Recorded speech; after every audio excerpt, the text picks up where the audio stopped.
Welcome to Coach's Weekly. I'm CJ Sellner here with head baseball coach Mike Stawski. Coach, regular season is done, second season is upon us. Not the way you guys wanted to close it out on Saturday with Benedictine, but man, did the bats come alive in the home finale on Friday against Lakeland. Yeah, we scored 8 runs in the first against Lakeland, 28 overall. So, it was one of those things, it was a great game overall because we saw the bats come alive and I heard from a couple of different people, man, that's how dangerous you guys can be, which is true. And we took our, the best part of the whole game is we took our starters out in the third. We put in, all the guys that have been trying to kind of fight for some position, and they scored another 15 runs. So it was good to see a lot of guys kind of break out and get their time to shine. And even a few pitchers got in the mix. And Rob Locke got an RBI and made a couple catches in the outfield. So it was a good, fun day at the ballpark. Now, Saturday, not exactly how you guys want to close out the year. Having everything in hand already was kind of nice to have in your back pocket going into Saturday. But Benedictine, playing for that bye, now has secured it after the sweep. You guys fought back a big Joe Silva grand slam, really put things.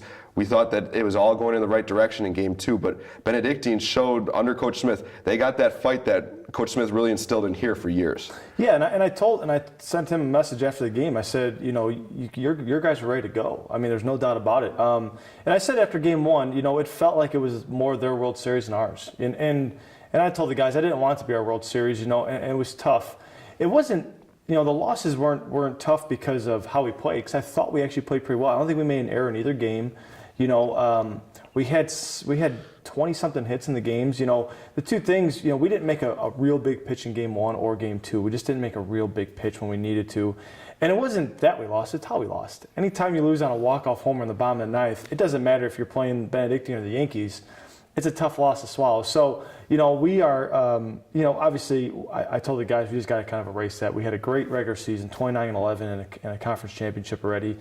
Anybody would have signed up for that on January 1st. So now that they saw how we ended the season, everyone, was a little upset by that. But hand it to Benedictine. They were ready to go. They knew that what they had to do to kind of get themselves in a great position in the tournament, and they did. And quite honestly, they deserved the 2 seed.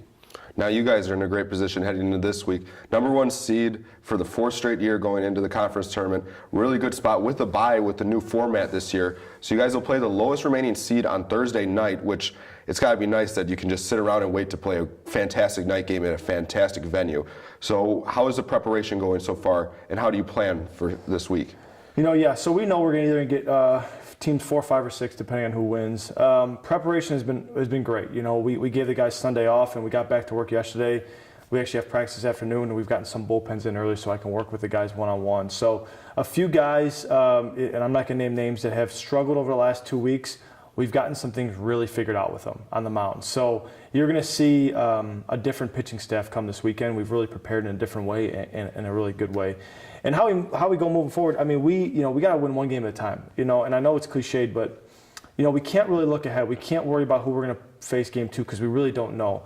And we're going to attack each game like we're winning that game, and then we'll figure out. And that's what we've kind of done all year. So. The nice thing is we haven't lost a conference tournament game in a while. That field has been really nice to us. So we're excited about getting back on turf. We're excited about, our pitching staff is going to get healthy and back in line this week.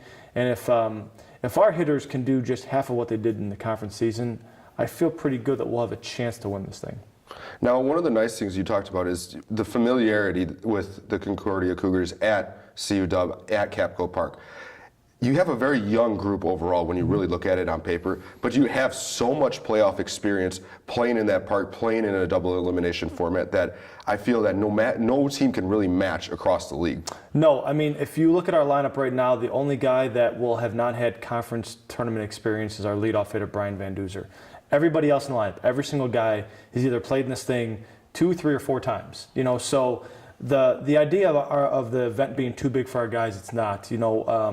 And I know it won't be too big for Brian. Brian's, has been great all year. So our guys going in there, obviously being the favorites helps. If anybody ever says they don't want to be the favorite, they're lying to you. Everyone likes being on top looking down. So, but we also know because of this last week, which may have been good for us, if we don't come and show up, we won't win. So every time I've asked these guys to really step up in a big game, they've stepped up in a big way. So Game 1, Thursday night, 7 o'clock, whoever it is, I bet you our guys are going to be there ready to go. Well, we look forward to it, Coach. Just real quick, I don't know if you really want to get into the details, but do you have any kind of setup for how you're going to do the pitching staff for this week? We don't yet. I just actually spoke with my pitching staff. I'll say this, Eric Palmer will throw game 1 if we're playing Concordia, Wisconsin. We also have a chance to play Dominican or MSOE. We don't know what we're going to do. It still could be Eric Palmer. We're going to kind of see how the day shakes out on Thursday.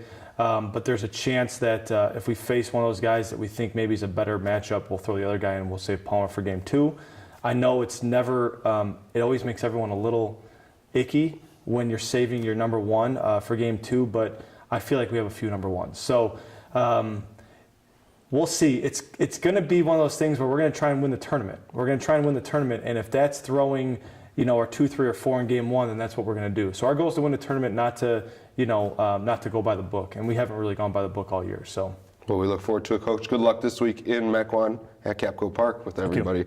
For Coach Mike Stawski, we look forward to talking to him after a few victories at Capco Park this weekend. I'm CJ Sellner. Thank you for watching Coaches Weekly.